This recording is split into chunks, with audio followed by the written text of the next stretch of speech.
Get out the insurance cards, get out the co-pays. The office is open, my friends. Brought to you by DrRoto.com. So let's get to it. Bring the pain!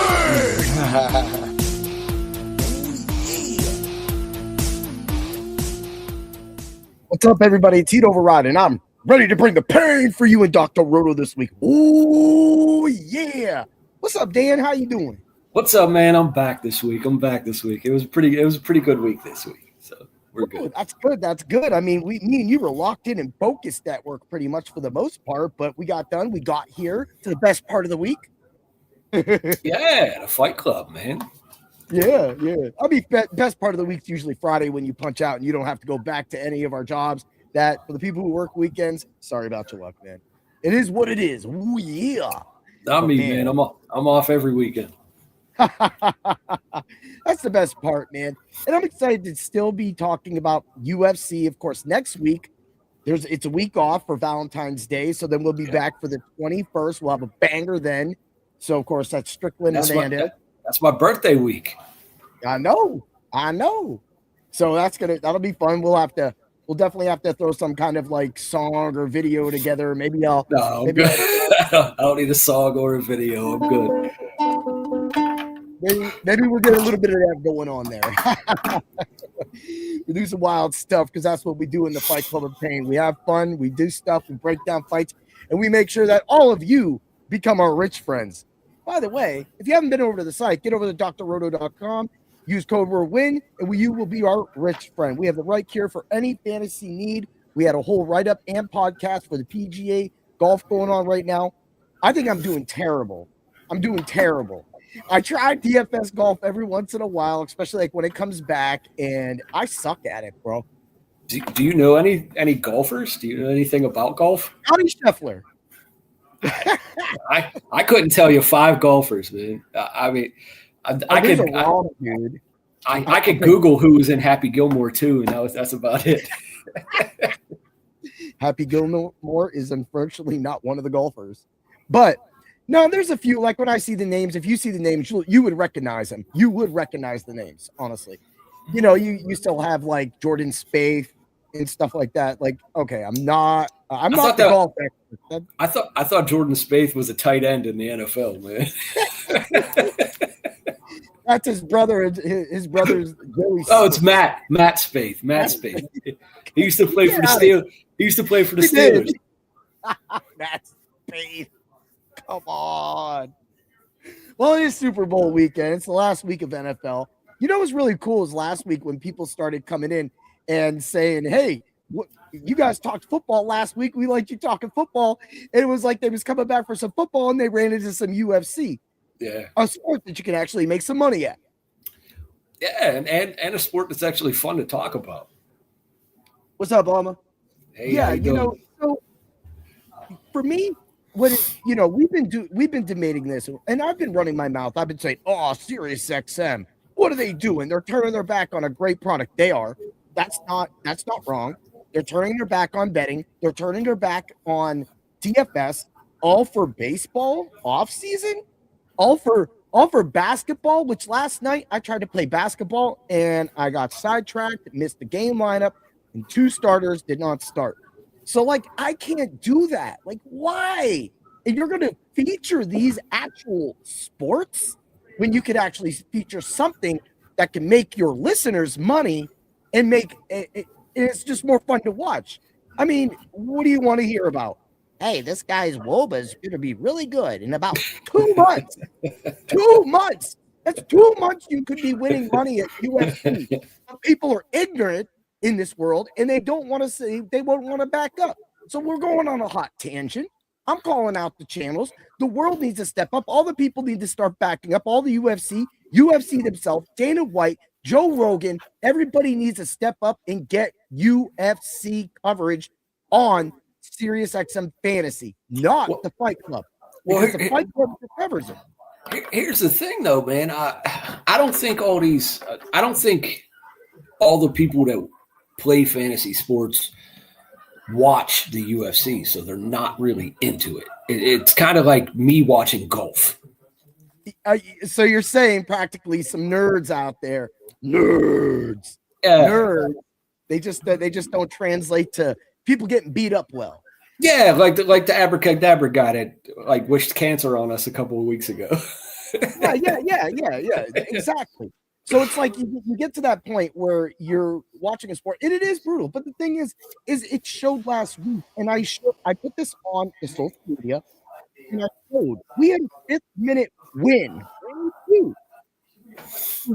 Rufy versus Zeke. Yeah. The minutes plus 900.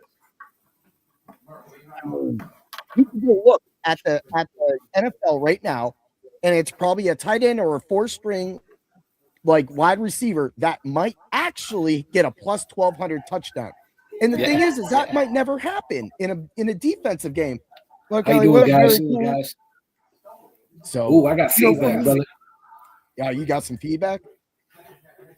A little bit. Is it okay now? Yeah, I'm good. All right. So, of course, everybody that's piling in right now, this is the Fight Club of Pain. We talk fight theory.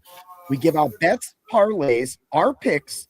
We choose a certain amount of fights to focus solely on fights that are going to. So this is going to be the main card. We're going to do top 3.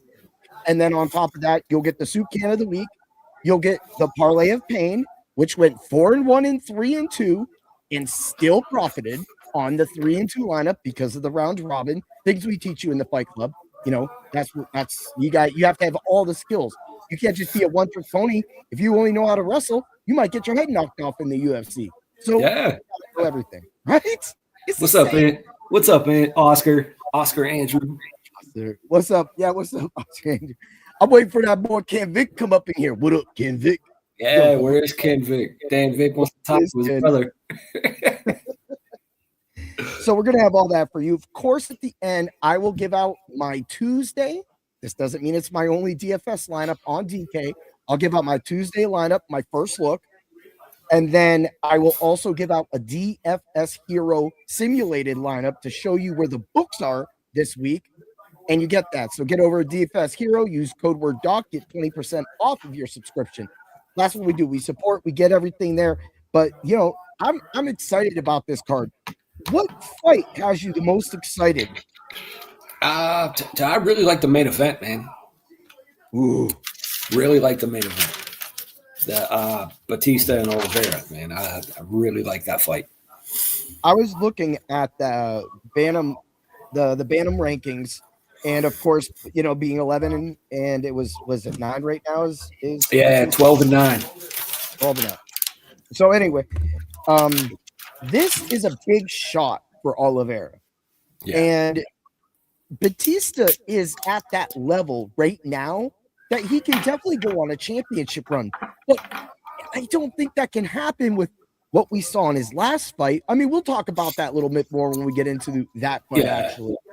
But for me, when I was, you know, when you look at it, they're 32, 30, and they're practically, they may see each other again. Might not be a title match, but they may see each other again. They might. They might. And what other fight do I really like?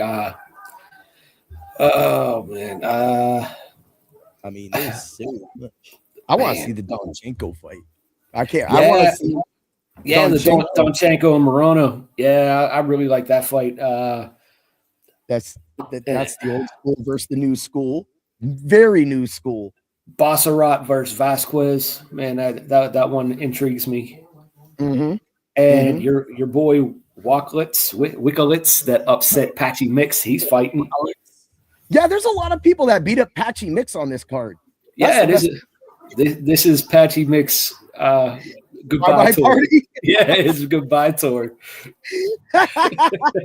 They just brought him along. They said, hey, you could come to Vegas, one more drink, one more event. Then we'll send you back to Bellator. Wherever you want to go.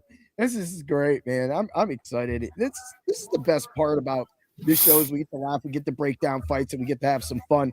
Meanwhile, we get to show why the Fight Club of Pain has been one of the best shows out there. Last week, on top of hitting a lot of those knockouts, I didn't, of course I didn't count. Look at all that. There's a lot there, people. I want to say that I probably gave out around 50, 60 bets on this show, and over 40 of them hit. So that's the formula that we put together, Dan. I mean, toot your own horn, man. You got to toot your own horn on that one. We had Soup Can Offley come through in a big way for us, even though he wasn't going to be your Soup Can. Soup Can Offley, the backup did well.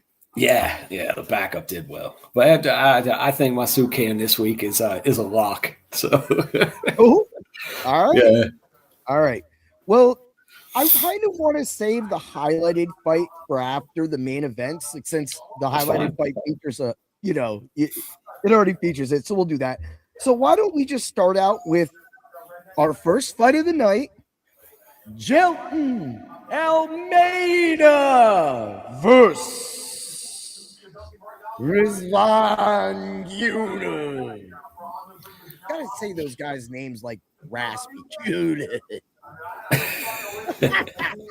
Can't talk about it. All right, man. Cuniv, he's a big man with a strong base and punching power that can change a fight with one swing. He wants to keep the fight standing and use his size and punching power while using limited kicks to limit the opportunities for takedowns by Almeida.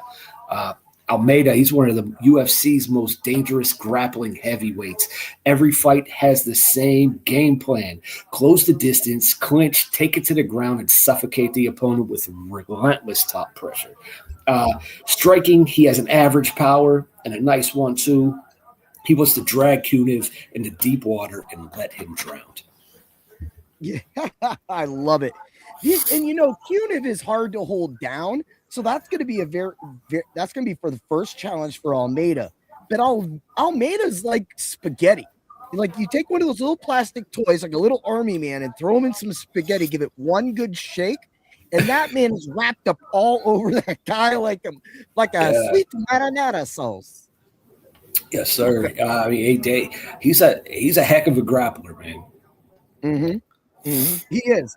And like you said, he is one of the best guys out there. I've heard people call him the best in the UFC, and one of the best actually. He's one of them. He's one of them. I mean, ain't much bigger than him that can do that. But again, you run across somebody like WCA, you better take him down fast because that boy's going to come at you. So that's what Cuniv's game plan is, of course, is to come after him, to stay strong, to stay up, and not so much worry about his Humpty Dumpty looking weird body. But that extra love flab he got hanging going on. He's going to be rubbing that all over Almeida. But this really is going to go down. This could be the most boring fight of the night. I agree, man. Cuniv, man. He wants to keep it on the outside. He does not want to. He doesn't want to get close to being grabbed by Almeida. Mm-hmm. I agree with that, and that's something Almeida really needs to do is get him up on the cage. Now, I did see Cuniv work well on the cage. He likes to work the knees within a clinch and to kind of do the push, but it's really going to be Cuniv is like your typical kind of round, chubby guy, and Almeida's kind of like your strong, sleek, built, athletic guy. Yeah. Which body style do you think can win this match? In a heavyweight match, it really doesn't matter because one, you have big guys like Tuivasa and Derek Lewis, and just the big chubby guys that just go out swinging, and then you have these guys built like Almeida and John Jones and everybody else that are just tall, lanky, and big. But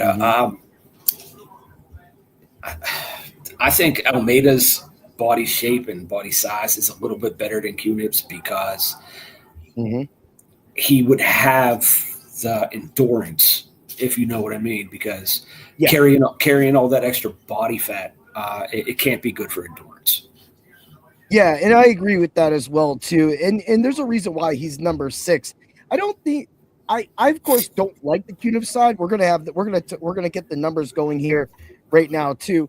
And he is the bigger. Cuniv is 6'4". He's going to come off a little bigger, but I think that's Almeida's sleekness should be able to get around. Plus, Almeida will ground and pound your ass. So that is a possibility. Let's hit some of these numbers. Distance nose, -260. Knockout, plus 135, sub plus 200 points, plus 185. This is a free for all, people. Yeah. You just got to put a bet on. You could put a bet on all three of those, or just two of the things that you might think will happen, and most likely you're going to get it right. But we'll go through some of the other numbers to make sure that we run this down right. Under 1.5 rounds is a plus 108. That one's going to be a little sketchy because this one could definitely easily go the distance, and I actually have it going the distance for me. But because I love violence and I want violence, I have violent bets. So. So knockout for Kunev is plus 300. Decision no bet is plus 146. If you're looking for a finish on the Rizvan side, then just do the decision no bet at 146. If it goes distance, you get your money back. Put that money on the next fight. Knockout in points is plus 140. I don't feel Kunev is going to be able to submit Almeida. Almeida's going to be able to get, I feel that transitions are going to be really good. And Kunev's going to be more concentrating on getting up rather than trying to stay down and bang for that sub. So don't worry too much about that. Money line and distance no on Kunev is the plus 215. So if you play your knockout and points, money line distance no, and decision no bet, you have all the money you can make on the Kunev side. And that's even if Almeida takes it the distance. So you'll still get your money back. On the Almeida side, we're looking at money line distance no at a plus 108. We're looking at knockout and sub plus 110. Both are live. That is going to be my action on the Almeida side. Decision no bet is negative 186 on top of knockout and points plus 185, and submission is a 220. Now, I have some specials for this one. Round 3, not to start, negative 144. I do like that if there's a finish. I feel that it can happen in the first and second round. If you go past halfway in the second round because they're on the ground, then you're going to lose that under 1.5. But I do feel that if this fight starts out furious, if Kunev comes out furious doing those little weird jumping knees he does and gets off kilter, and at some point Almeida gets on top of him, Almeida's going to work around him. He's going to push him down. He's going to wrap those legs. And even around that baby extra level love handle stuff, he's going to put his ankles right in that chub, and he's going to squeeze really hard, and he's going to hold on to him. And we're looking at a 4th minute round 1 finish plus 650 if you want to get crazy. What are those numbers telling you, buddy? This tells me that everyone thinks this fight is a toss, man. This is one of the hardest fights to pick on this card. It is. It really is. And in the fact that you can stay safe and just go with the points at plus 185 and then feel that, hey, it's a knockout, no sub at all. You play the 135 and you're going to get something. Something's going to hit. You're going to make your money no matter what you do. Yep. So who do you got winning? All right, man. I think Almeida's grappling is going to be too much. Kunev, he has problems getting up when he is on his back. I got Almeida winning by 2nd round submission. Woo-wee! 2nd round submission. I love right that. Now let's go get that because Dan likes to be bold like me. 2nd round submission right there. Method of victory. Of course, Almeida's submission straight up is a plus 210 at the moment right now. And then Almeida, 2nd round submission is a plus 900. Plus 900. I love those units. We're going to play that. We're going to play that for sure. We're going to see if we can make a little Dan parlay out of this wildness I'm about to do. Let's see what we got going on. Let's make a parlay live off of some of your picks as well, too, because, hell, that's what we're here to do. Win money, say stuff, and win. That's right. All right. Of course, I'm on the Almeida side. I'm going with the knockout sub. Easy plus 110. I feel if the finish comes, it's going to be on the Almeida side. Of course, I am going to play the knockout. That's my thing. And I'm going to, if you want to be safe and you say, if there's one thing you're going to play on the Kunev side, I feel you play the knockout in points. Or if you just think it's going to go under, you want a 6 more from the plus 146, you can do this decision. No bet, and then you get your stuff back, like I said. I love it, man. We're on the same fence. I'm a little safe with the knockout sub. You got that plus 900. Cheers. Gotta try this Irish stout. My bottle exploded. All right. Let's move along to the co-main event. We've got Amir Albazi versus Nayoji Horiguchi. Dan, talk about it. All right, man. So I'm going to start with Albazi first, man. This is his first fight back after a 15-month layoff. His last fight was a close decision loss to Brandon Moreno, but he fought Moreno very, very well. Albazi, he isn't the cleanest or most polished striker, but he is a takedown specialist with proven finishing ability. He likes to use reactive takedown shots when people try to burst forward offensively. He'll look to clinch and take this fight to the mat. Horiguchi, he's riding a 6-fight winning streak, including fights in both UFC and Rizin. His strength is his karate-based style and blazing speed. He likes to stay outside of range, gauge distance, and use his combination mixed with calf kicks. He's a constant mover. He's similar to the style of Wonder Boy, man. Yeah. Dude.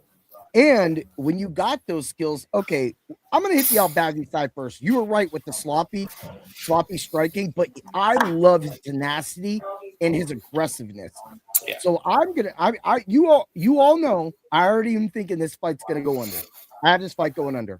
And at the same time, Albazi has his BJJ background where he can submit people, and his submission props are super high.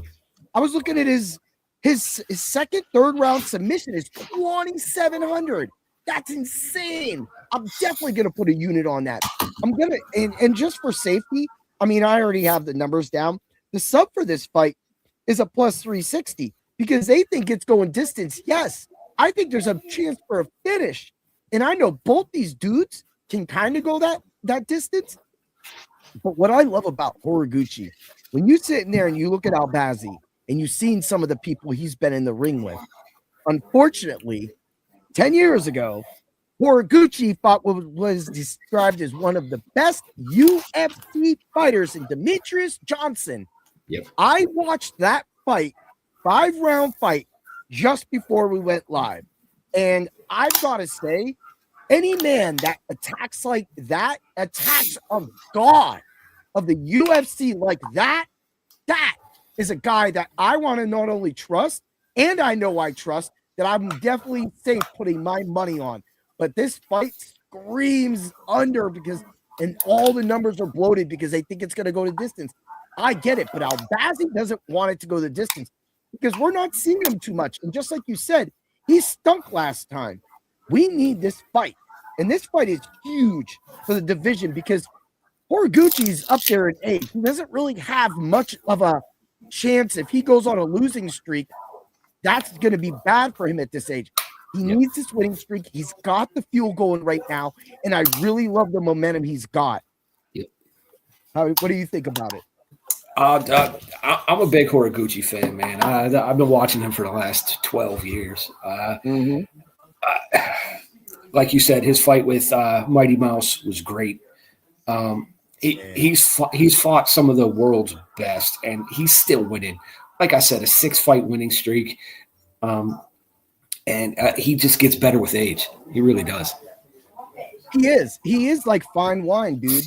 Like he sits there and he works his craft. This is like Volkanovski, right? It's just like it doesn't matter how good Diego Lopez can be, he just can't beat Volkanovski. Oh man, Ken Vick's in the house, bro. Oh, Ken Vick. What's up? We were all waiting for you, man. We were like, where's our guy, Ken Vick? We were talking about Oscar Otto or Andrew, whatever that is. What's that? Too many things. Oscar Andrew. Oscar Andrew. Oh. Let's go. We like to throw people out, man. And we are live, people. You can come in here. You want to give us shit for giving out 40 plus winning bets last week? You want to give a shit for giving out a 5-leg parlay in the subs only Discord? You're more than welcome. But it's because of those things that you guys thought that you didn't get that money. You could have had that money with the Fight Club of Pain. That's why we bring the pain. Yeah. Always that moment in a show where I just go infomercial.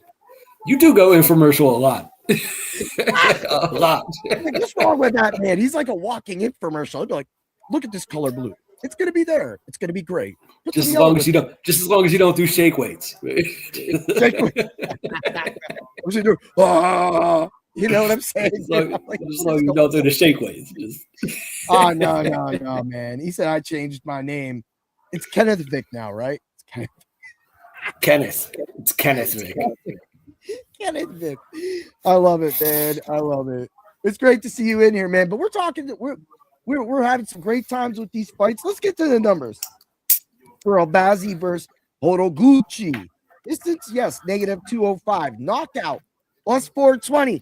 I said this on the internet yesterday. I'm going to smoke that bet. Boom. That's what we do. And we hit it last week, Dan. You know I'm happy with the 420 bets, dude. It's in here, dude. It's like we keep hitting them. It's the dumbest thing ever. But we get them. We get them. So let's keep smoking those bets, people. Sub +360. Points, -220. That's because they think it's going to points. Under 2.5 rounds, +188. Let's go over to the Albazi side. Money line and distance, no. +726. I'm going to tell you about this. We talked to Horoguchi. But if Albazi gets on top of him, that man's relentless. That man is relentless, and he's going to rain down on him. And if it gets in a bad position and the ref jumps in, that could be a stoppage. That's, to me, the +729 is worth it. So I'll throw out his decision no bet, -176. Oh, no, that's Bautista. Sorry. There's the other one. Decision no bets, +300. Knockout, first and second round for Albazi is a +2,500. Look, if Albazi's going to make a statement, Albazi needs to make that statement in the first round or second round at +2,500. I'm willing to put 50 cents on it. You're going to win $13, people. And you go, oh, what's $13, people? What's $13, people? Guess what? That's a number that nobody else is giving you that I'm saying with my chest. Bam! That's what I got. That's it. Knockout in points, +360. Cover yourself. Decision, I'm playing all that on the Albazi side. I got money on it all. Because if at some point he wins, I get that +360 on knockout points. I get the knockout first, second round, +2,500. Maybe you a sub, +2,500 for second and third round. You got the knockout bet. Let's flip over to the Horoguchi side so we can get more jacked up. Money line distance, no, +156. Knockout sub, +210. Knockout in the first, second, or knockout in second and third round by Horoguchi. I feel that this might get a little wrestly in the first round. Get to that second round. I feel that the actions in the second round. Second, third round knockout for Horoguchi is a +1,100. Sub in the first, second round. Yeah, guess what I just said? I said Albazi's going to go for it. He's going to slip up and get choked out. First and second round, you still get that sub for a +65. What's that tell you, my brother? That tells me everyone thinks this is a close fight, bro.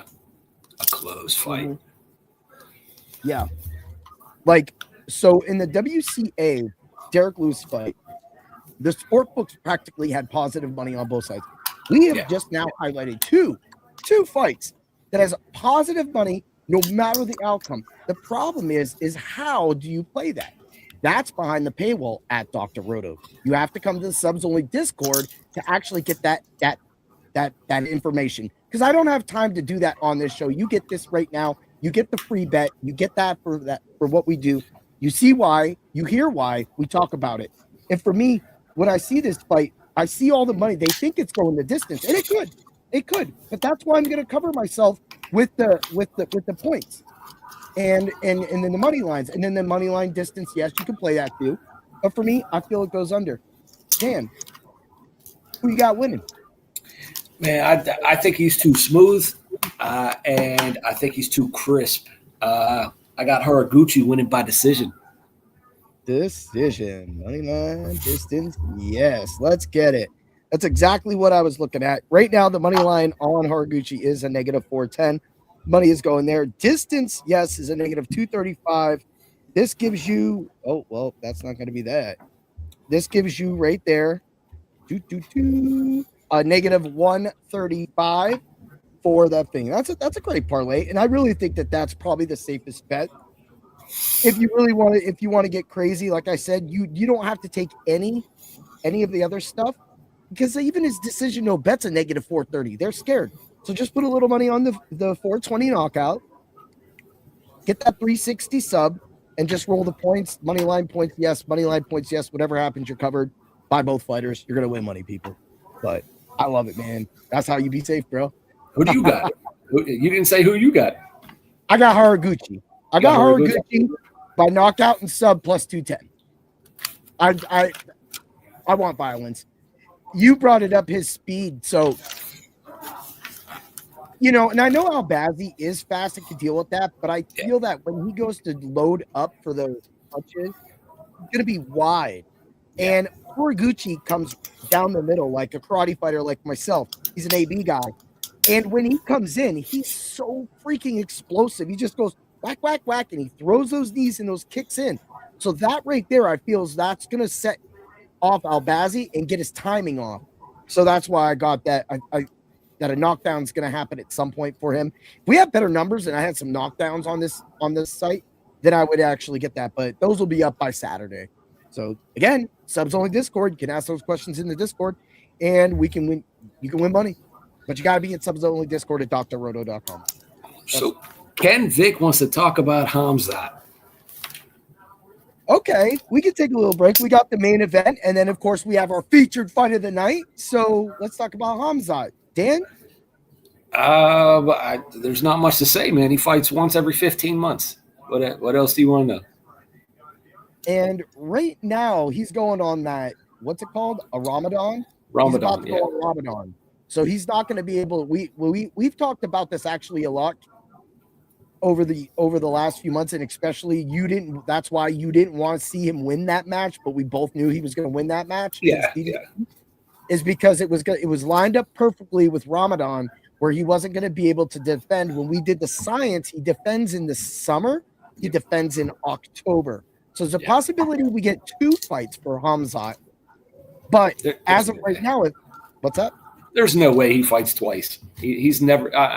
The last time he fought twice in a year is the year he fought 4 times. Mm-hmm.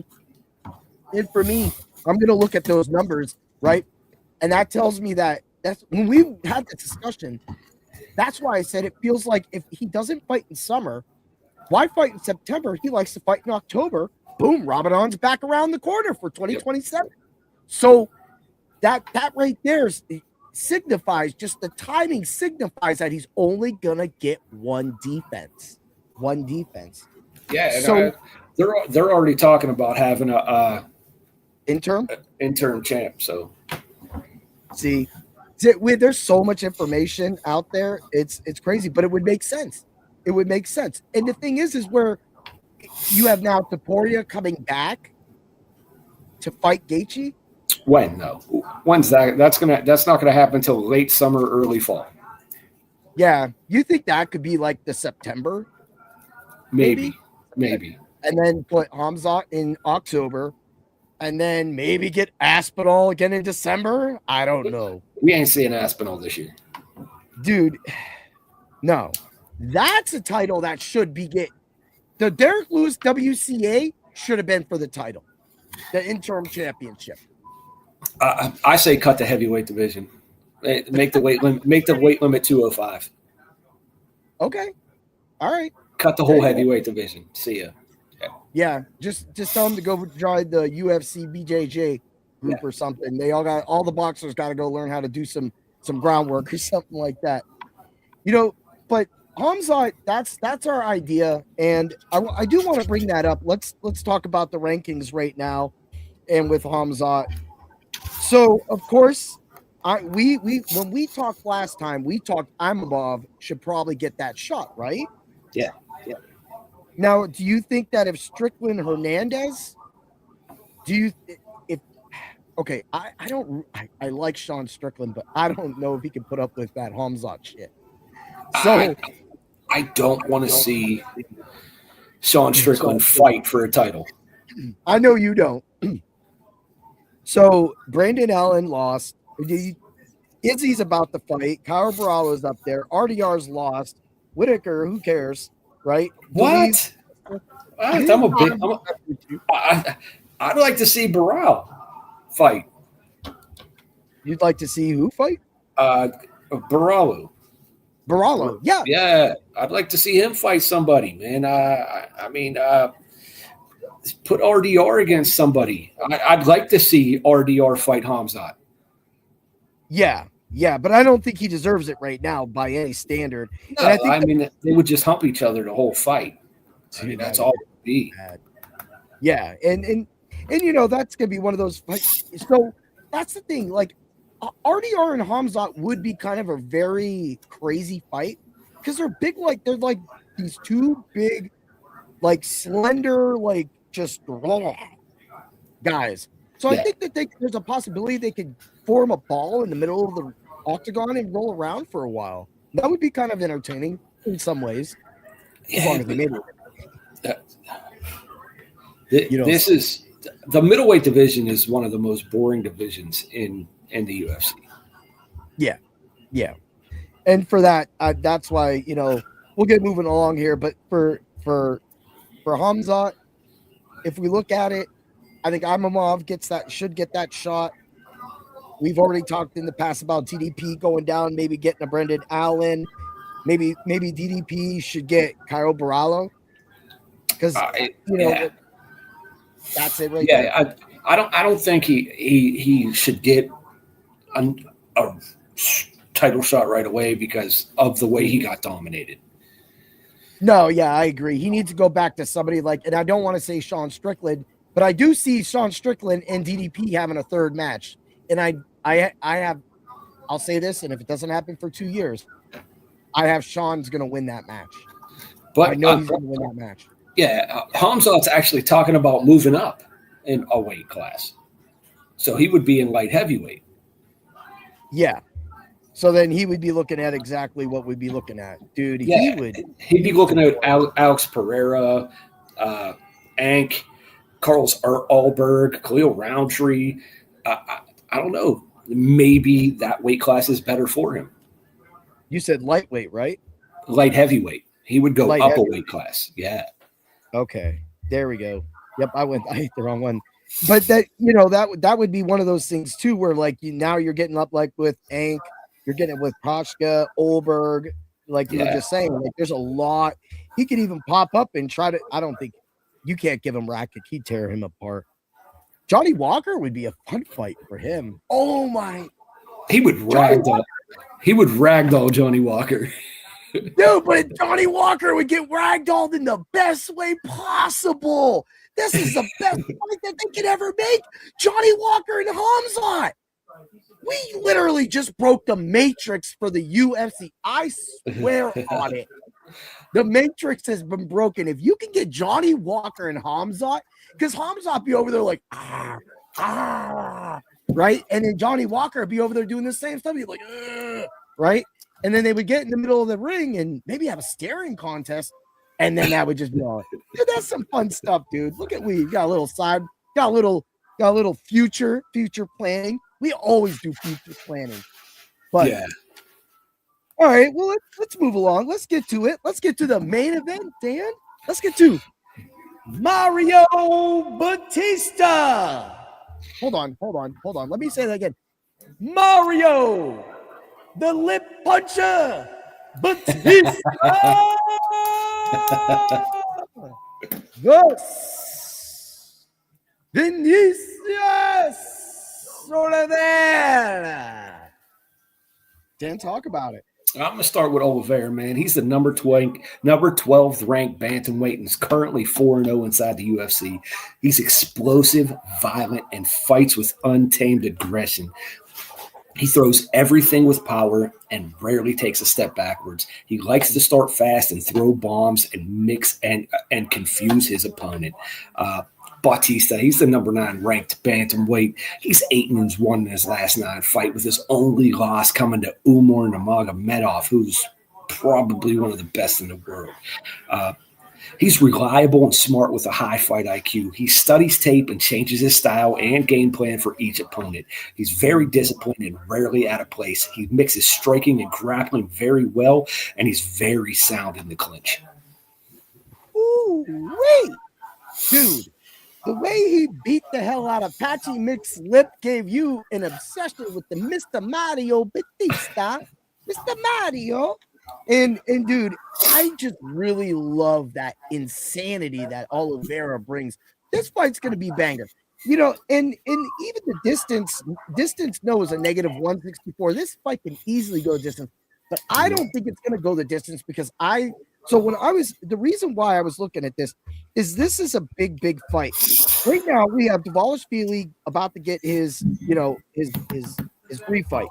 Right, so you got Bautista. This is what we were talking about earlier. You got Bautista at 9. It's Oliveira's 11. Martinez is between them. We don't need that.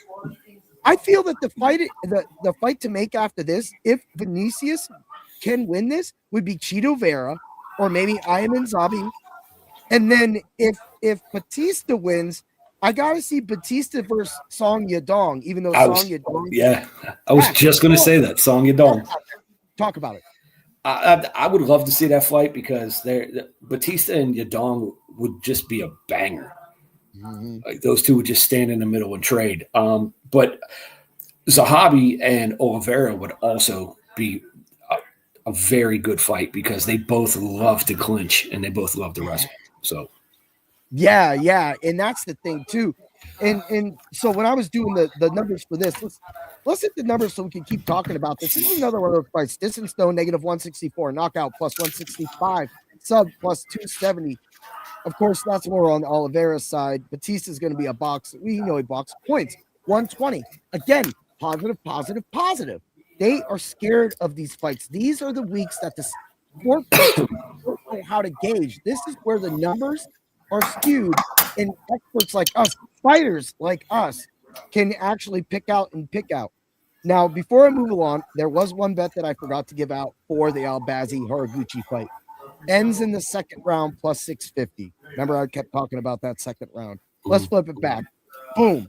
All right, under 3.5 rounds plus 106. I think that this fight does have to win under 3.5 rounds if Oliveira is going to win, because after that, there ain't going to be much for him.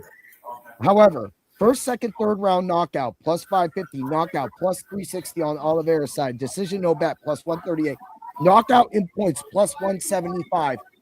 I'm fine with that. I'm fine with that on Oliveira's side. Money line distance no plus 247. Flip it over to Bautista's side. Money line distance yes, because I do feel that if Bautista wins this, he's going to be able to take the distance. 204. If he does get a knockout, I feel Bautista's knockout comes late when Oliveira gets gassed. And he doesn't have gas issues, but when he gets late, and this is a 5-round fight, that opens up the knockout punch for Bautista. Bautista does like to slip a sub every once in a while, not often. 345 plus 750. Decision no bet, negative 176. Knockout points, which I love for Bautista.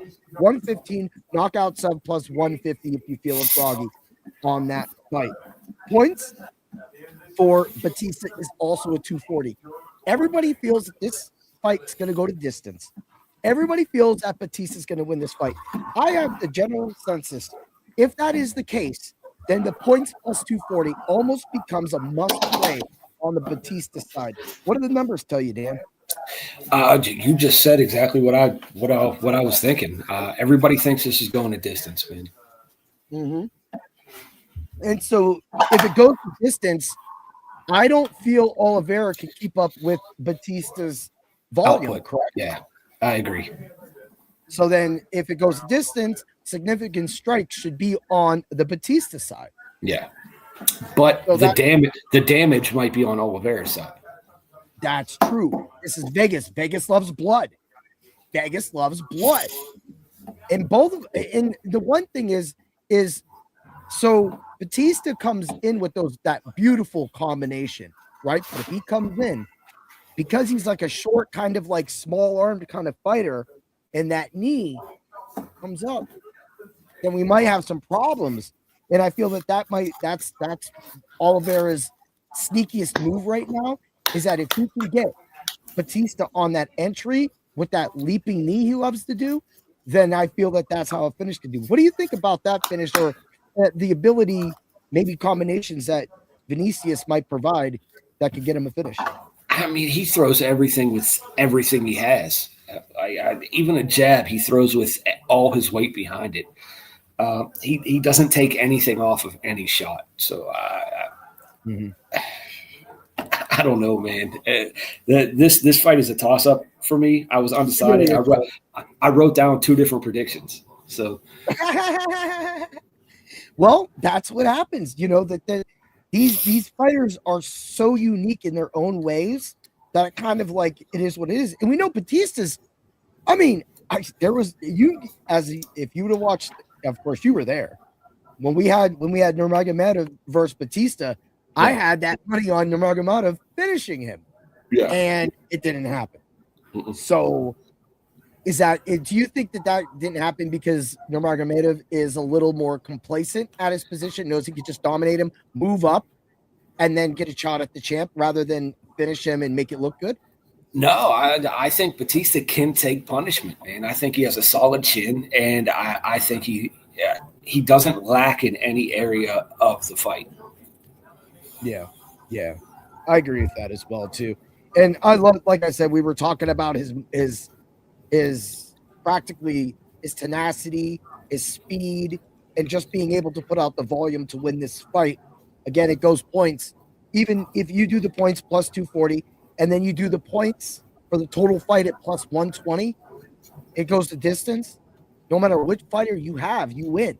So you could throw, but I would throw a full unit, maybe 2 units on the points on the Bautista side, or just throw 2 to 3 units on the points for the whole fight. Throw the 1 unit on the Bautista side if Bautista goes, then run knockout points plus 175 on the Oliveira side, and I think we have everything covered. Yeah. Do you think that there could be a sub in that fight? I don't think this fight goes to the ground very often.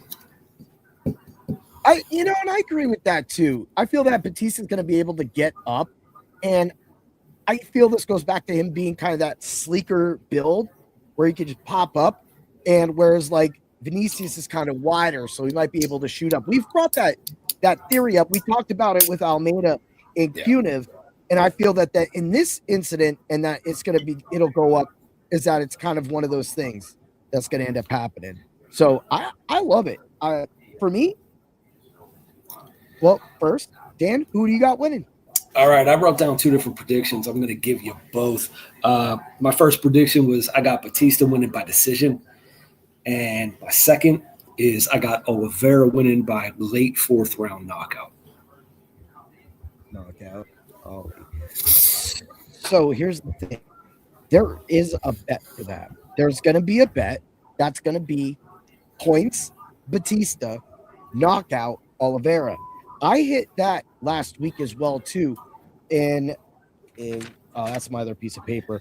I have it right now, but it was one of the fights that I covered last week. I hit it was a Fiziev fight. The Fiziev. It was plus 240. It was Fiziev sub, and it was Rufi knockout plus 240. So that bet alone hit. I mean, I had so many bets knockout in that fight. It was just amazing. But that's what I like. Okay, so that provides me a little bit of extra. I've got 3 plays right now for you. So we're gonna get a 4-leg parlay together at the end of this, and we're gonna call it the Dan Lay or something. I don't know. That's 4 ingredients. We'll call it the soup of the week or something. We already got the soup of the week. Soup of the week. Yeah, that's the Mad Fighter, that's actually coming up real soon too. Hold on, I gotta sneeze. I got you. All right.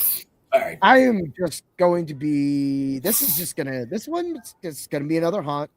I've picked Bautista in all, but 3 of his last. I picked Pachi Mix, but I had Bautista. I had the points on that fight. Regardless, I picked Patchy. I wouldn't brag about picking Patchy Mix. I'm not bragging about Mr. I gotta go. They had a nice steak for me. There was this nice cake. It was cupcakes. We ate the cupcakes. Okay, Patchy. He is a cupcake. He is a cupcake. Pretty close to his voice, too. He's kind of one of those guys. Hey, what's up, guys? I'm Patchy Mix. But anyway, let's not work on him.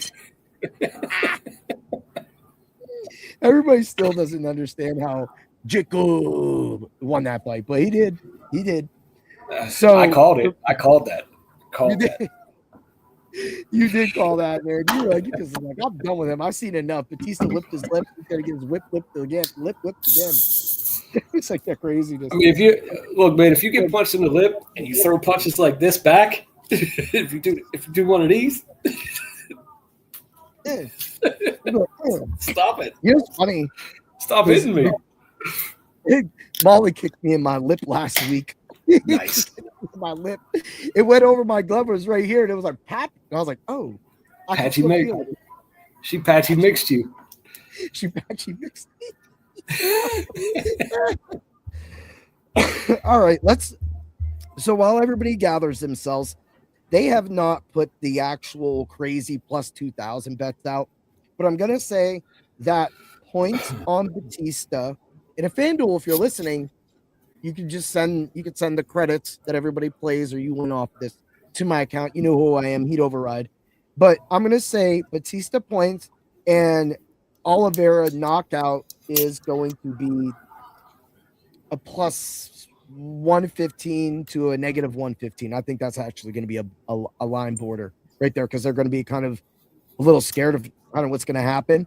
I feel that number is going to be real close. So I feel that that's a strong way to represent your pick, honestly. And that's where we end up sometimes. Yeah, I could not decide, man. I really like Bautista, but Oliveira's power is just a lot. So they did this with the NFL this year. They were like, okay, we're going to have Kyron Williams scores a touchdown or Devontae Adams scores a touchdown. And they would roll like a negative 115, like I was just saying, or a plus 150, because usually Devontae Adams would be a plus 250 around. And usually Kyron Williams was your negative 150 to negative 180, 200. And so they would roll that bet out. And so they started doing that. But this goes back to when I was talking about teaching everybody about the numbers and the right things and why the UFC is more unique. Those are the two things that might not happen. If you get a defensive game or you just get a Pukalov game or you get a tight end score 3 touchdown game, guess who don't get touchdowns? Devontae Adams and Kyron Williams. And so for that, that's just going to be free money. They're trying to target you to get that. What's unique about having Bautista with points and Oliveira knockout is that clearly puts the best position for both fighters to win.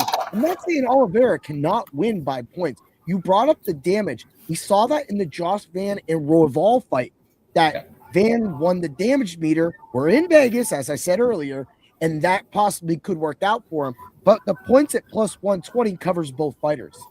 Yep. So you play the points and the knockout bet when it's available, and then you play the points and you're covered on both ends, and that's how you play it safe, and that's how you still win money, positive money. So, all right, I'm crazy. I am going to do it, and you know I'm going to do it. Vinicius Oliveira, knockout and points plus 175. That's my bet. That's my pick. I'm picking him. I'm picking against Bautista. I picked against Bautista last time. I picked against Bautista the time prior. I am 1-1 against picking against Bautista. So you got a 50-50 shot. You got a 50-50 shot. Hey, this could be the moneymaker. I go 66% against Bautista, or Bautista goes 66% against me. So we're going to see that. And honestly, of the two, I love both. There could be a part 2 to this matchup if this first matchup is really good. Yeah. But I'm going to go with the guy that thrills us more. I'm not saying Batista's boring. He's far from boring. But I just want one of those crazy Johnny Walker moments. And Oliveira can bring that. And when you have that kind of swag, that's the kind of guy that you want to see fighting for the championship because it makes it entertaining. It draws people's eyes in and everything like that. Batista's just your common worker. It's like Brandon Moreno. You know, he's just a great fighter. But can we market him? How do you feel about those comments, Dan? I completely agree with you. I'm a big Brandon Moreno fan. Brandon Moreno, he's lost a step or two in the last few years, but he's still one of the best fighters in this division. And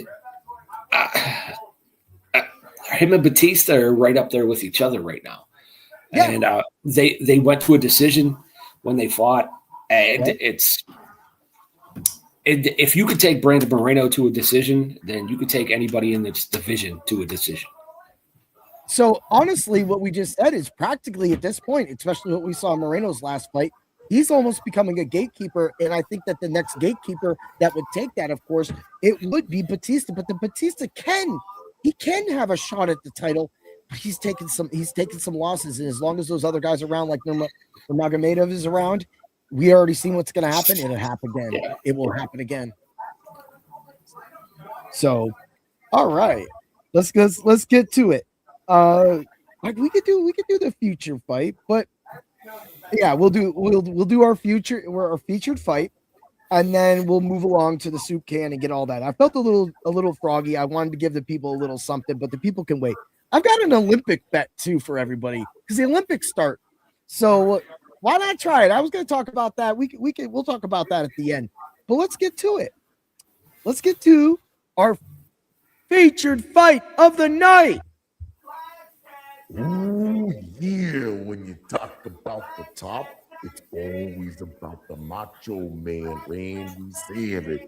Like I said, when the cream rises to the top is made for the people who deserve to be at the top. And the top starts by learning. Ooh, yeah. The featured fight of the night is Dustin Jacoby versus Julius Juicebox Walker. Dan, defend your fighter. All right, man. I got Dustin Jacoby because everyone knows you're a Juicebox fan. So I'll be the bad guy tonight. Dustin Jacoby, man, he's a former professional kickboxer, and he prefers to keep it standing. He's coming off back-to-back knockout wins.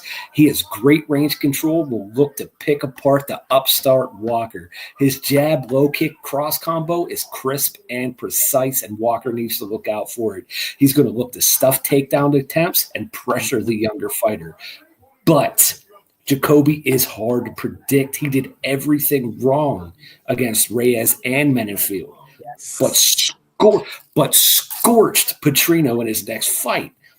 I'm torn. I don't know where to go with just Dustin Jacoby because he could look like a world beater or he could look like he could be beat by anybody. Let's talk about Juicebox Walker, the man from Springfield, Missouri. Foundation style. That ninja shit is what it says. Ooh, yeah, he's a ninja. He's going to get it. He's 7-1. His only loss being to Menenfield. Menenfield, he had a chance to beat Menenfield, but Menenfield schooled the guy that is learning, Mr. Young Walker. Walker also is from Synergy Fight Club. Synergy bringing on tons of new stars that we're going to hear soon enough. That type of commitment, the commitment that you get from Brad Montgomery and Mad Reels following Juicebox everywhere over this last thing. This is not just a dream for Juicebox. This is what he wants to do. This is what an athlete does. As a former basketball player and soccer player, as some of this podcasts don't dig it long enough, I know that my guy played soccer. That gives him the footwork, the angles, the athleticism to beat him. Right now, Juicebox looks better than he did in the past two fights. He's looking crisp. He has been working with the striking, and he was planning for Uran Spal to beat Baldiev. What happened was he got the Jacoby place. This fight with Dustin Jacoby is big. Big because he shouldn't be getting, Walker that is, shouldn't be getting a UFC fighter of this caliber, this young in his career. But this is also good for Juicebox because this could either be a learning experience or a learning experience. Because just like saw that there was gas issues when he was on. He had talked about gassing out against Sequeira. A lot of people felt that he should have knocked out Rafael Sequeira. Well, he did, because the next guy got him knocked out, and now Sequeira has been removed. Juicebox needs to continue that thing. His discussions, his podcast this week, he is working for the knockout. Dustin, that's both of us did it now. Yeah. Dustin Jacoby is a relentless fighter. He comes up the middle with his kickboxing style. As you said, he never lets off. He's almost like Gene Silva, has to put a hand on you. But when you touch Mr. Juicebox Walker is going to grab your ass, pick you up, slam you into the ground, just like the next video that's going to do, that we're going to talk about once Dan's talking. And we're going to show why everybody in the world is against my client, Julius Juicebox Walker. And when he wins on Saturday, we're going to scream, drink the Kool-Aid! Yeah, what are your thoughts? All right, man. So I think Juicebox has a strong case to win this fight. I really do. After watching his last couple fights and studying Dustin Jacoby, Jacoby is prone to a takedown, and Julius Walker loves to take people down. Julius Walker likes to clinch. Dustin Jacoby is not comfortable in the clinch. He needs to keep a safe distance and shoot when Jacoby starts to look sloppy. That usually happens mid-first round because Jacoby throws everything in the first few minutes. I have this going the distance, but it depends on which Dustin Jacoby shows up. I agree with that as well, too, because if the chinny Dustin Jacoby shows up, then we already know he's going to get knocked out by Walker. Walker, as I just said, Walker's looking for a knockout. He is coming in determined to get that knockout because he felt bad because he felt like he should have been able to knock out Rafael Sequeira. And like I said, he wants that now. If he can do it, if he can knock out Dustin Jacoby, this would do so much for it. And he's so young. But this, no matter what, is such a great thing. I love what you say. Like, I've heard a lot of the people talk about Juicebox's boxing is, of course, not as good as Dustin Jacoby. We know that. But he has worked on that. And his boxing was more crisp than the Gorilla's Urons. That's what was going to be the key for him taking out Uron. So he was already training his hands to go down the middle, as me and him talked about on that podcast as well, too. And so for me, do you feel that if he's able to stay active down the middle, that might get Jacoby throwing the kicks, or maybe get that handout like I was talking about, that'll get Juicebox that scoop, boom, and then have that top position? I think he needs to use his footwork a lot against Jacoby because Jacoby likes to throw down the middle. He does not throw looping punches. So he has to use his head movement and he has to use his footwork. And he has to work for that single leg. Jacoby rarely gets taken down by a double leg. He has to work that single leg and initiate the clinch. I agree with that. So Jacoby does like to take this near the cage. He does get to the cage. Walker is has an amazing cage push. If he can get Jacoby to that cage, he will be able to use that cage against him and get it and use his cage skills and get that close clinch where he's able to take it. Another thing that I did talk about, and I've talked about with Juicebox, is Juicebox is the perfect cage takedown guy. He's not the guy that tries to take you and drag you down. He will take the chance to actually pick your ass up and slam you down. Kind of like this next video we should get to, because I think you didn't get to see it. Now, everybody, you didn't get to see this. We're going to play it, and I'm going to give everybody a thing. This video was made with Knock 'Em Down by Locksmith.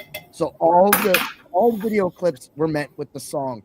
I have to use my Bring the Pain song so that I don't get flagged. Well, let's just have a little fun with this right now. Yo, everybody, it's Yo Rider. So let's get to it. Bring the pain!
Okay, everybody gets to see my nerdiness and a couple of my kicks.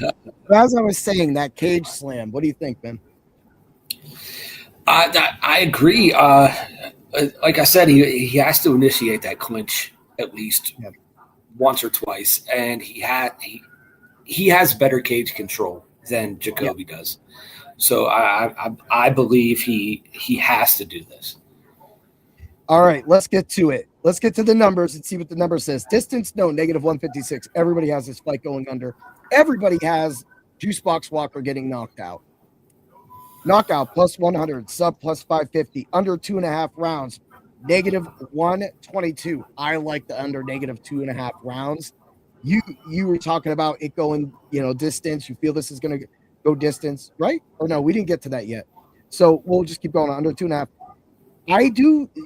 Juicebox got a sub on him. He has subs early in this thing. I think if a sub happens late, it's because that Jacoby is started to wear down, and Juicebox has slammed him a few times. Juicebox's last fight, he had six takedowns.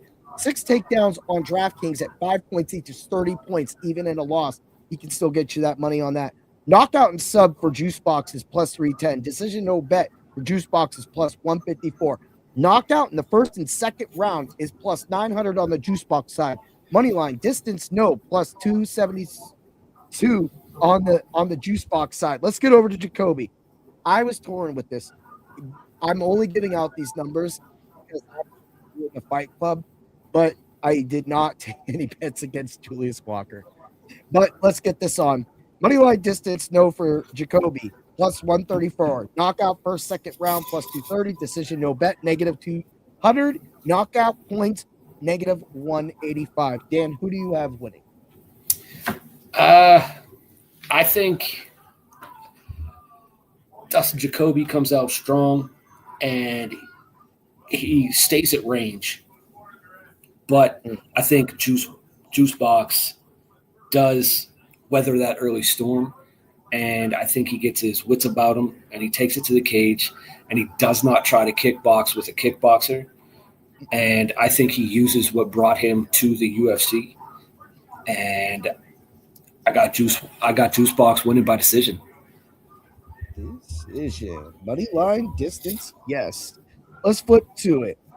So we got also everybody, of course, the Farid Basharet fight, or no, not that one. It's the other one. It's Javid Basharet fight has been canceled as of the night right now. Said Nurmagomedov is out. I knew that was already. That's when I texted you. I said that there's already another fight that's out. That was coming out. The actual DFS sites are up to key, so it's only one fight. So that's not too bad. So of course I got Juicebox winning. I got Juicebox winning by knockout or sub +310. That's the way I'm going to do it. You got Juicebox on the actual length. So let's get you that bet. We got juice box at a plus 154. Distance is plus 124. You get a plus 378 for that right there. So you play that, people. You can play your knockout and points on the Jacoby side at negative 185 if you want to be like everybody else, or you could drink the juice. Let's drink the juice. Either fighter to win in the first 60 seconds plus 1,750. Round 3 to not start plus 103. I love that bet. Love that bet. But you know what bet I love more? Juice in 60 plus 4,900. Hey, we're going to throw down a quarter of a unit on that. We're going to try to get some money. But in the end, I got Juice Box winning this fight. It's no matter what happens, it's a big win for him. The fact that he's worked so hard and he's got here to the UFC in his mid-20s with the skill set and hung with at least Menafield, and Menafield has fought like everybody in the barn. Yeah, that gives him a distinct advantage to go to. I think he won that fight. I think he won 2 out of 3 of those rounds. I was real pissed too that Juice Box did not win that fight.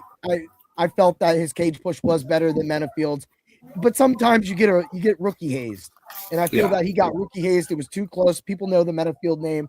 You can't just let some guy come in named Juice Box and make a story for himself by beating one of your vets.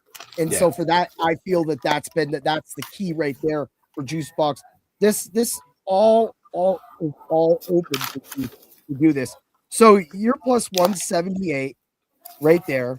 So let's before we get to the soup can, let's get you let's make a crazy little parlay. So you got Juice Box going. You got him like that. So we're gonna do Juice Box points plus 460, right? We're going to go down to Almeida. You said second round sub.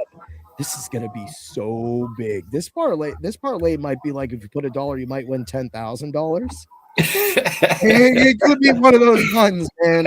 I'm already doing it. People, you got it. This is what we do. This is the first time we've ever done this too. This is the stuff that we just do. We just do. We give it to you. We give you the reasons. We've explained 4 fights. Dan has given you the finishes. Dan has done multiple times during the year last year. He was unbeaten while I was getting my ass waxed. So that's why you got to listen. If you love Dan's side of the action, you love my crazy ass, it gives you 2 different views because Dan doesn't bet like we know. So, but this might make a bet. It might. It might. We got that plus 9. You got that.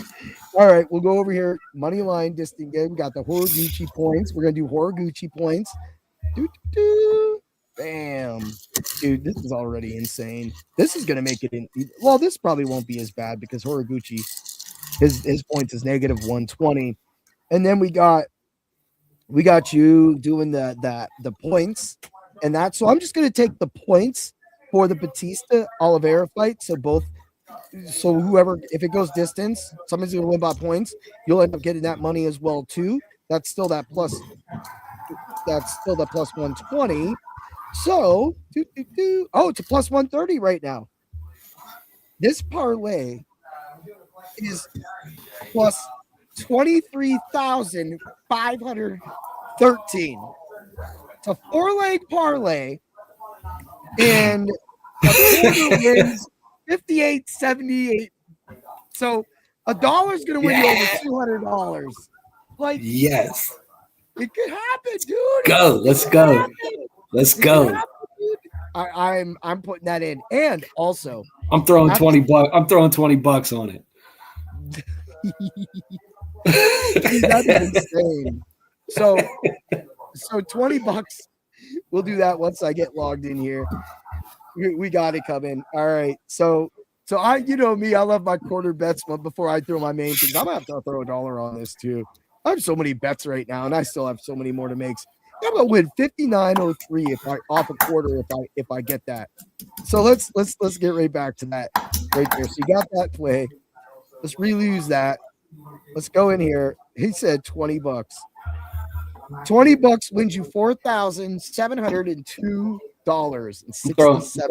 I'm throwing $20 on it. Dude, I would Throw round 20 robin bucks. that. If 2 or 3 out of those happen, the round robin's going to be nuts. But you know what? This is one of those moments that just gets freaking even crazier. And that everybody watching, the thank you is going to be that, Dan, I think it's time for the soup can of the week. Oh, yeah. Go for it, brother. All right, man. My soup can of the week. Nico Price is on this week's menu, bro. He was once known as the crazy anything goes type of fighter, and he has significantly slowed down. He has not had a good showing in the octagon since 2020 and has gone 2-7 in his last 9 fights while getting finished 4 times. His only claim to fame is getting knocked out by Robbie Lawler in his retirement fight. I expect Price to lose by unanimous decision this week, but I wouldn't count out him being finished inside 2 rounds. You know what's crazy is they're hiding those numbers right now. They don't know how to read the fight yet. So Veretenevkov is a negative 280 on his money line. They don't have any knockout auction, but if you throw your soup can on there, and honestly, I'm gonna tell you that unanimous decision, that's probably gonna be positive because everybody's got Veretenevkov going under. And now I would definitely take a first, second round knockout. That at this point with the negative 280 could be a plus 240 maybe. But I can tell you right now, with just his negative 280 added to your 4 bets, brings it up to a 31,946 bet. I'm gonna, and that's just Let's money go. line. Order wins $80. Like Trick Daddy said, $80. Let's go. I love it. I love it, man. That's beautiful, dude. I place both those bets. You know, I'm gonna probably run it back and round robin them. Honestly, I'm gonna round robin that. Honestly, I told you I got crazy with my decisions this week. I love it. I love it. You know, that's what the thing is. We could be scared, and we could do what we do. You know, I'm throwing down $12, $13, pulling back $60, $70, $80 easily every single week off of the information that we give.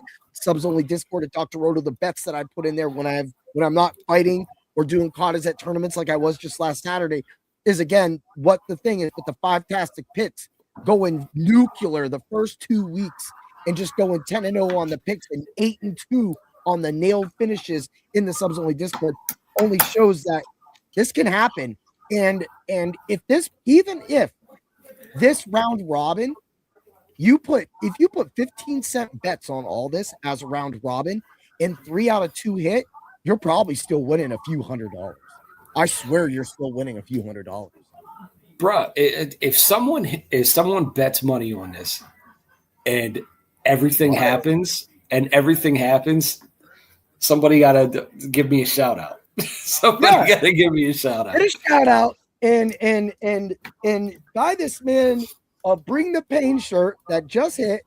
Of course, that's my logo at Dr. Roto. That's now the Bring the Pain on T Public. But buy that man a shirt if you win.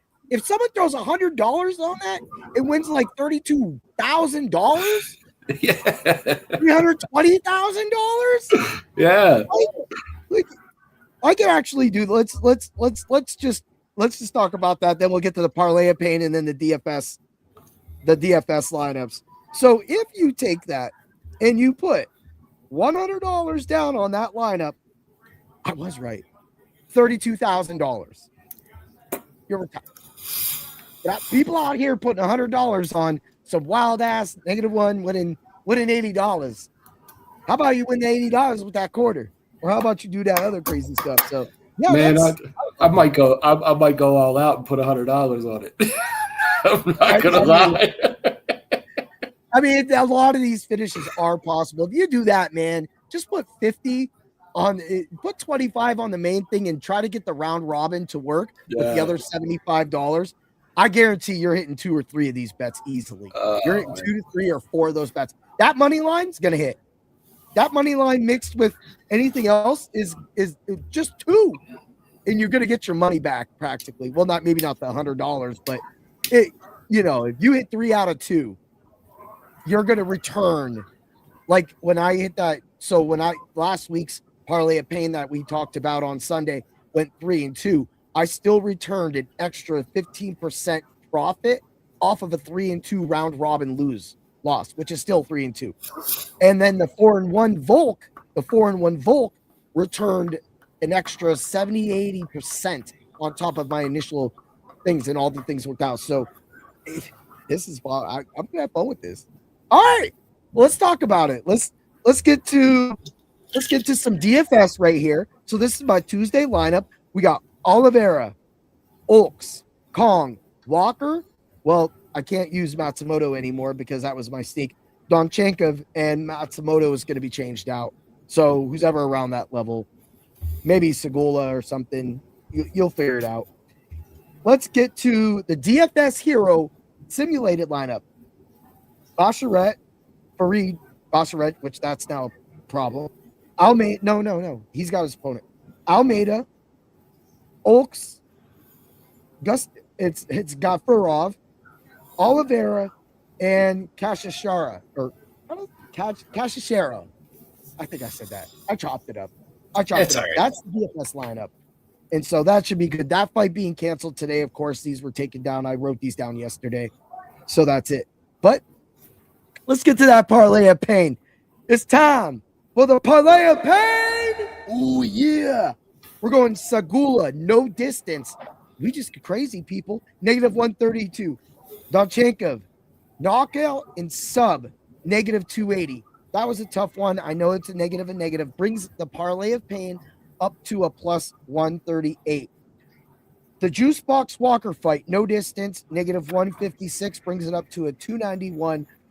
The Horiguchi, that is, knockout and sub, +250. Bautista fight, no distance, -180. It's weird that they got the no distance at that. That brings up the parlay of pain to a +2,031. If you feel that you want to be safe with the Horiguchi fight because of the way we talked about Albazi, then you just go to no distance, which is a +180, coming down from that +250. It brings you to a parlay of pain of +1604. Dude, that's nice. That's a crazy one. A little safe. Segula. I mean, I usually throw a money line in there. What's up? I said I like it. That's a border runner. That's kind of what I kind of went at. And so when I do my 5-tastic picks, that 5-leg parlay only goes in the subs only Discord and in the Fight Club of Pain tab so Dan sees it, everybody sees it, and then the people behind the paywall see it. But you got to get, for even the 5-tastic picks, you got to get behind it. But man, this was another smoking show, Dan. We went longer than last week. And we did it. Oh yeah, I was a little. Well, the last week I did the review with you. Yeah. That was really nice. So, getting out of it, Super Bowl. Who do you got winning? I got the Seahawks winning, man. But I'm not watching the Super Bowl. You're like, I don't care. I'm gonna have all my excitement and money on the day prior for that. Yeah, truthfully, as soon as the Steelers are out, I stop watching football. You're not the only one in this world, man. It ain't no thing, and you're more of a UFC fan anyway. So for me, it's just normal for you, bro. It's good. Yeah. I am going to do – what's that? I said, yeah. I mean, I'm just nothing about this Super Bowl excites me at all. I think I would like to see Sam Darnold just light it up. Yeah, and just make everybody gets that Super Bowl before Lamar and Josh, just showing that it doesn't matter how great you are, you just got to be in the right situation at the right time. Yeah, and work with multiple, good coaches because he's worked with multiple good quarterback coaches, and I mean they brought him up a lot. He was in a terrible situation on the Jets, but yeah. But since he left the Jets, he's been doing good. That seems to be the moniker for everybody, and that just shows when you have a horrible organization like the New York Jets, or you have a solid good organization like the Seattle Seahawks, the difference, the confidence it can give a player like Sam Darnold. This is it. Like, dude, it'll still be a fun Super Bowl. Of course, I'll have the Ultra Contrarian show on Saturday. I don't think we're going to be able to get anybody else at Dr. Roto to do a betting podcast. So practically when Steve's on the Ultra Contrarian show, I'm going to do the whole Super Bowl bets on that show. That'll be Saturday before the UFC Fight Night in Vegas 113 kicks off. So you'll have to look for that as well, too. Those will have all the Super Bowl bets. I will be giving out a DFS Hero Simulated Showdown lineup. I also will have my own created Showdown lineup. Steve will have a Showdown lineup, and we'll talk about practically everybody's already talking about it. But for us, we're going to do what we do best and stay with it. I make a commitment at the beginning of football season that I will have a DFS podcast every single week, including the Super Bowl. And that's what I stick to. I stick to my guns because I never turn my back. You never turn your back. Steve never turns his back on fans, bro. That's right. You got to stay in it, man. Yeah, man. You got to give the people what they pay for. Yeah, and I wasn't here last week, but there was problems. I was a loose cannon. There was house problems. Oh, dude. I mean, we could talk about that a little bit off of the air, but you said that you don't watch the Olympics, never, not the winner or. No, never been interested. Never been interested. He's like, what is he doing? Why is he talking about these Olympics? I think the last time I watched the Olympics is when the original Dream Team in '92. I mean, that's good. Well, I have already put a ton of bets. Actually, what I put in the Subs Only Discord is about a fraction of what I've already put on the Olympic show. I wanted to do an Olympic show, but there's no way I'm gonna do an Olympic show over the Fight Club of Pain. So for me, I will give out. I'm calling this parlay my Miss American parlay. Try to win this money and bring home the gold. The USA ain't gonna get old. We're gonna win this year. Watch it. We're gonna win this year. Watch it. Go USA. Woo! Let's do it. My Miss American parlay. We got Keisha Love, USA, the women's monobob gold medal winner. Plus 240. It's like, this is the craziest mofo in the world. Oh, I don't even know what that sport is. It's a single bob. Oh, the bobsled. Or that, I think it's two. It's two, isn't it? I don't know. Look at me go. Right. Let's go over to Jessica Diggins. She's going to dig in and get that U.S. gold in women's cross country 10K interval start free style. So that's a plus 300 people. And you know what we're going to do? We're going to end this with, we're going to end it with one of the bigger favorites, Michaela Schifrin, women's solemn gold medal winner, negative 290, gives you a parlay of plus 1,728. There ain't another show in this world that does what we do on the Fight Club of Pain. And if they do, they ain't good like us, Dan. Yeah. Oh, I agree. And go make that parlay that he just said, and go make the parlay I said worth what, 31,000 plus 31,000. Keep going, my Miss American parlay, gonna win me money, send me to the levee one day. But I'm crazy, and no other people know why. But I know that I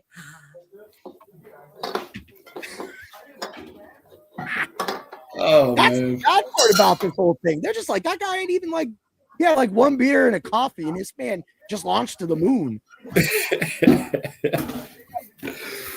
Oh, man. Any last thoughts before we get out of here?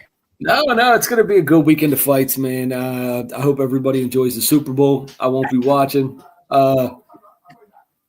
And go USA on the Olympics. Yeah, buddy. Let's go. Tuesday, I'm doing the review show. I did the the subscriber spotlights. Again, something else that Bring the Pain does. I actually have my subscribers on my podcast and talk to them and have a great time with them. And now we got some wrestling people. One of those wrestling guys' tips is going to join me, you, and Chrissy when we do the Elimination Chamber podcast on Tuesday, the 24th at Dr. Roto Live. Let's go, man. I'm ready. Dude, no, but I just love doing this stuff, man. All right, everybody, let's win some money. Let's keep doing those things. And let's always remember to bring the pain. Ooh, yeah. Thanks for stopping by the office. Get your fantasy prescription by subscribing to the channel and checking out drroto.com. Until the next visit, be well and take care.